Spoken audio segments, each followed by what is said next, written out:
நம்ம வீட்டுல இருக்கிறோம். நம்ம ஒரு ரூம்ல இருக்கோம். நீ பெருக்கி தள்ளிடுவியா? பெருக்கி தள்ளி பக்கத்து வீட்டுல இருக்கவங்க வாரி போட்டுருவான்னு சொல்லுவியா? இந்த ஒரு பேசிக் கூட வந்து ஒரு அறிவுன்றது வந்து இல்லாத இந்த வியானாவோ இந்த பார்வை மெயினா பார்வை சொல்லணும். இந்த பார்வை என்ன பண்றதுன்னே ஒண்ணும் புரியல. அதுக்கு அடுத்தது இந்த வியானா. இந்த வியானா வந்து ஆக்சுவலா வந்து தம்பி எம்ஜே வந்து வியானாக்கு ஏதோ ஒரு சண்டைய வந்து கிளறி விட்டுனே இருக்காரு. அதே மாதிரி ஆதி ரையம் வந்து இதுக்கு முன்னாடி பாரு வாய்ஸ் வந்து இரிட்டேட்டிங் வாய்ஸா வந்து நமக்கெல்லாம் அந்த மாதிரி இருந்தது. இப்ப இந்த ஆதி ரை வாய்ஸ கேட்கும்போது கீ கீ கீ கீ கீ கீ கீ அப்படியே மண்டைக்கு தலைய பிச்சுக்கிற மாதிரி இருக்குது. கேட்க முடியல நம்மளுக்கு.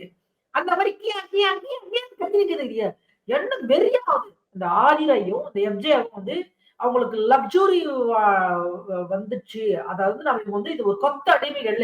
இவங்க நம்ம பண்ணியே ஆகணும். இவங்க சொல்றதெல்லாம் செய்யணுன்ற மாரி பண்றதும், இங்க இருக்கிற இந்த பாரு அண்ட் இந்த வியானாவும் தனக்கு என்ன குடுத்துருக்காங்களோ அத சரியா பண்ணன்றதும் ரொம்ப பைத்தியகாரத்தனமான ஒரு செயல் அது. இந்த ரம்யா ஜோ என்ன பண்ணுது, குப்பைய எடுத்து அப்படி தூக்கி போடுறாங்க. பெருக்கின்னு இருக்கிறாங்க. நம்மளே சொல்றோம். ஒருத்தன் பெருக்கின்னு இருக்கும்போது, வேணும்ட்டே நீ ஒரு குப்பைய எடுத்து போடுறன்னா, என்ன ஒரு தெனாவட்டு இது உனக்கு இருக்கு.